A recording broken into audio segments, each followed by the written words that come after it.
Hola, soy William Vergara y hoy nos acompaña Pilar Mora, con quien conversaremos respecto a adolescentes que ejercen conductas abusivas sexuales. Hola William, buenas tardes. Mira, creo que para comenzar a hablar de este tema es necesario definir qué es un comportamiento sexual abusivo en la adolescencia. Este quizás lo entendemos como aquellos comportamientos sexuales realizados por niños y jóvenes menores de 18 años que son inapropiados para su desarrollo, que pueden ser perjudiciales para sí mismo o para otros, o abusivos para otros niños o jóvenes. Esto en el actual sistema de protección de infancia se da como una temática de importancia al generarse la línea de intervención PAS. ¿Qué es un PAS? ¿O qué es la sigla PAS? PAS significa práctica abusiva sexual. ¿Qué es una práctica abusiva sexual? Es lo que anteriormente definimos. Y las conductas sexuales en los adolescentes pueden ser divididas en conductas sexuales saludables y conductas sexuales problemáticas. Las conductas sexuales problemáticas son lo que nos trae a esta conversación, y estas pueden ser conductas sexuales autocentradas o conductas interpersonales que pueden ser abusivas o no abusivas. Mm. Mira, tú mencionas eh, esta sigla que yo no había escuchado, que es paz. eh, y como pensando en la intervención, entonces, ¿cómo se entiende la intervención en paz? Ya, para abordar las conductas PAS en intervención, se realiza una intervención en dupla psicosocial de manera sistémica que busca interrumpir las conductas transgresoras ejercidas por los adolescentes a través de la problematización de las acciones ejercidas, resignificando la historia de vulneración de derechos que existiría a la base. Además, se incorpora a la familia en esta intervención, fortaleciendo sus competencias parentales, buscando mejorar las condiciones proteccionales de los jóvenes y de su grupo familiar a través de una crianza positiva y respetuosa. Además, Mm. se puede realizar alguna intervención más específica con niños que presentan algún tipo de discapacidad, adaptando la intervención a estrategias más conductistas y concretas. Porque lo importante durante toda la intervención es no perder de vista que estamos interviniendo a adolescentes o a niños que están en proceso de desarrollo, por lo que es importante evitar la estigmatización, pues en muchas ocasiones llegan con el estigma de las personas que iniciaron los procesos Mm. judiciales, los cuales los caratularon como agresores sexuales, Mm. que es un concepto que para ellos y para sus familias resulta violento. Por lo que en muchas ocasiones es importante el lenguaje con el que se abordan las situaciones. Mm. O sea, es bastante complejo en poder entender la intervención que se puede realizar desde ahí. Pero en eso quiero ir más adelante, pero en esto, eh, las acciones que ellos realizaron se pueden definir como violentas.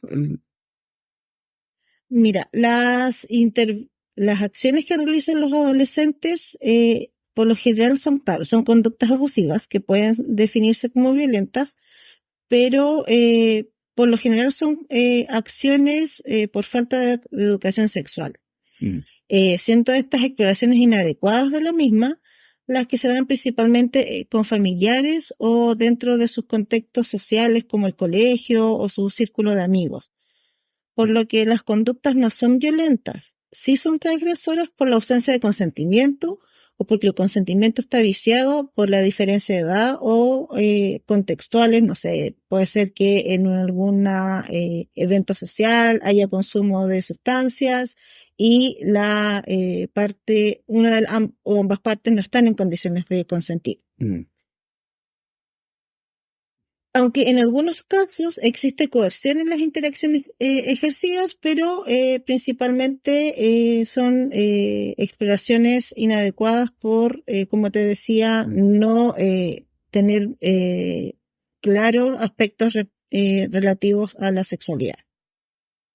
Pero si hablamos de violencia en general, esta está presente en la sociedad en distintos ámbitos, pero los más evidentes o visibles en la intervención con los niños y adolescentes se da hacia ellos, en los establecimientos de sanciones dentro del hogar de manera violenta o en las interacciones de los adolescentes dentro del hogar o en los que en muchas ocasiones sufren bullying en el colegio.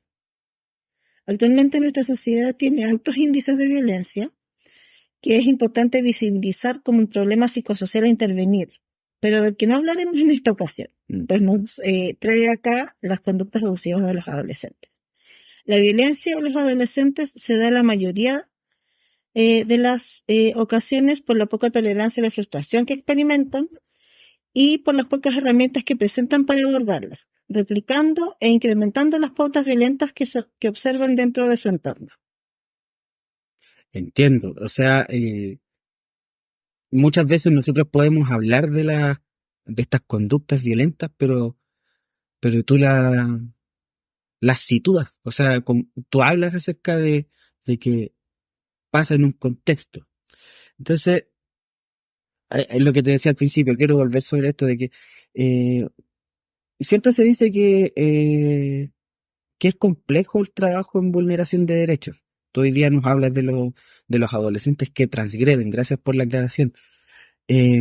Pero ¿es así, es tan complejo o de qué manera es complejo? Y en particular en paz, ¿en qué radica la complejidad en paz?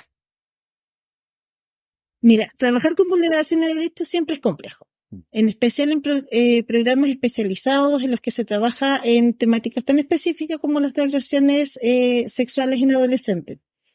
Muchas ocasiones los grupos familiares en los que están insertos estos niños vienen con historias tan transgeneracionales de vulneraciones, ya sea de maltrato, abuso, negligencia, abandono de las figuras de cuidado, por lo que es difícil intervenir en las familias, pues estas presentan una normalización de estas historias porque es la única realidad que conocen, o si en algún momento pidieron ayuda, quizás el sistema que funcionaba en esa época no tuvo una buena acogida respecto a sus demandas. Y se van repitiendo inconscientemente estos patrones de crianza que en la actualidad se pueden referir como vulneradores para los niños, niñas y adolescentes, y ven que el sistema ante estos dichos de sus hijos sí se activan y se generan bastantes cuestionamientos positivos y negativos en los padres. Algunos lo ven como positivo porque ven que de alguna forma se interrumpen estas dinámicas y no se van a seguir repitiendo en otras generaciones, y otros se ven cuestionados como padres sintiendo que nadie los apoya, nadie los orienta. Pero además de esto, la complejidad de la intervención en paz se centra en la desestigmatización que se tiene que hacer con los adolescentes. Siempre se tiene la visión de que los adolescentes que atendemos son potenciales violadores o pedófilos. Pero todos los niños con los que hemos trabajado presentan pocas habilidades sociales o tienen procesos de socialización que han sido complejos, pues presentan algunas patologías médicas como descontrol de impulso, déficit cognitivo, trastorno del espectro autista, déficit atencional con hiperactividad, y muchas veces esos tratamientos o son interrumpidos o no son visibilizados y no tienen tratamiento médico. Y otro aspecto es que muchas veces las familias infantilizan a los niños en su proceso de crecimiento, lo cual va entorpeciendo también su normal desarrollo. Esto genera que los procesos de individuación y socialización de los adolescentes se vean alterados, pues sus sujetos primarios de socialización, o sea, sus padres, desarrollan la crianza de manera vulneradora, generando distorsiones en los procesos de desarrollo, generándose así algunas conductas abusivas sexuales. Lo que los lleva a las intervenciones. A esto se le puede añadir la ausencia de educación sexual integral, tanto en las familias como en otros espacios, como el colegio o dispositivos de salud, los que principalmente orientan la educación sexual a la prevención de embarazo o a la prevención de enfermedades o infecciones de transmisión sexual, dejando de lado aspectos relativos a afectividad, erotismo y género, aspectos que nosotros sí abordamos en la intervención, y en este momento somos uno de los pocos dispositivos dentro de la red de protección que abordamos estas temáticas. Por lo cual, la labor de intervención es poder resignificar, como ya te comenté, la historia de vulneración que traen los niños a la base, y en los padres socioeducar en una crianza respetuosa y positiva, orientando hacia una mejor vía los procesos de socialización y subjetivación de los adolescentes. Súper. Me queda como bastante más claro que la complejidad que entraña la intervención en este dispositivo en particular.